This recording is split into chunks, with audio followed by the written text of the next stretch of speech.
I don't seem as creative as I used to be.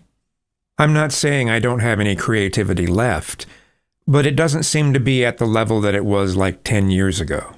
A lot of it stems from realizing that a lot of things that I put up on a pedestal as far as creative things in the entertainment industry are things that a lot of other people just don't seem to care about.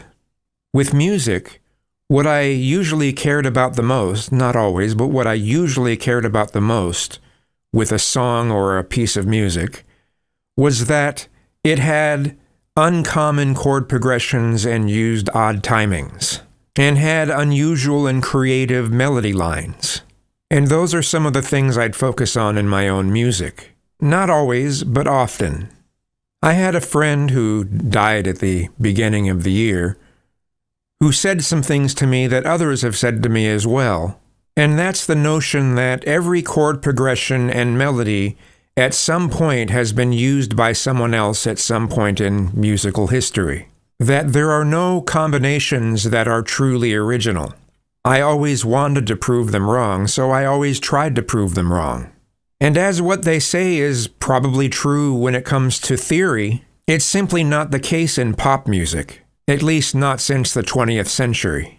There are still very few pop songs that use odd timings, like Peter Gabriel's Salisbury Hill, Pink Floyd's Money, Alice in Chains' Them Bones, the theme from Mission Impossible, Dave Brubeck's Take 5, and a small handful of others. When it comes to unusual chord progressions, I'd say Steely Dan tops them all. I can't really think of another artist in the pop realm anyway that consistently uses unusual chord progressions. The band Yes from the 1970s also used quite a few unusual chord progressions, but not quite as often as Steely Dan. And the drummer from Yes, 70s Yes, Bill Bruford, put out a handful of his own solo albums that used incredibly complex and unusual chord progressions. But that wasn't pop. That none of that made it to the radio.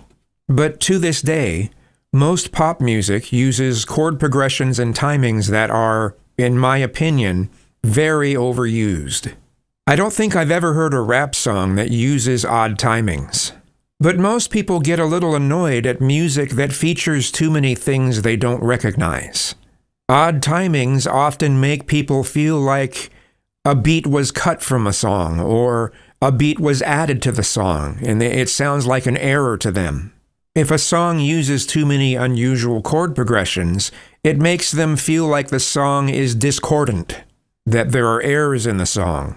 And then there's the lyrics to music. I used to not really care very much about lyrics when I was listening to a song.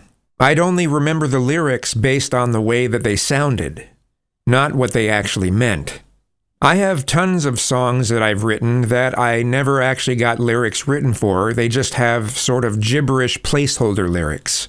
Very few people want to hear that sort of thing. People want a finished product. So many of my lyrics have been about realizations and self-improvement. At this stage in my life, I'm still making improvements, but nothing that really seems to make good lyrics. And so I've been in a major writer's block for the past several years. I'm hoping I eventually get out of it, but who knows? Should I try to write music for myself and then just happen to share it with people? Or should I try to write music for the general audience? I have a lot of doubts as to whether I could write music that satisfies what most other people want out of music that they listen to. When it comes to being creative in general, though, I used to base my identity around being a bear in the gay community. I wanted to be heavy. I was a gainer. I would flaunt my big body with the way that I dressed. And I wanted to celebrate the animalistic side of my appearance, which is why I did the septum ring, which hinted at me sort of looking like a bull. I was totally happy with presenting myself as something that I know society doesn't really like. I prided myself in being somewhat rebellious. I don't really do that anymore, especially after I realized how unhealthy the whole fat thing was in late 2017, when I made a major life change. I sure wish I would have realized it sooner, but we all have our realizations when we have them. At least I'm not dead, right? I still have my own taste in fashion, but I'm not flaunting the notion of rebelling against society. I'm trying to present as caring a bit, at least a bit, about society, but still having a bit of a quirky side.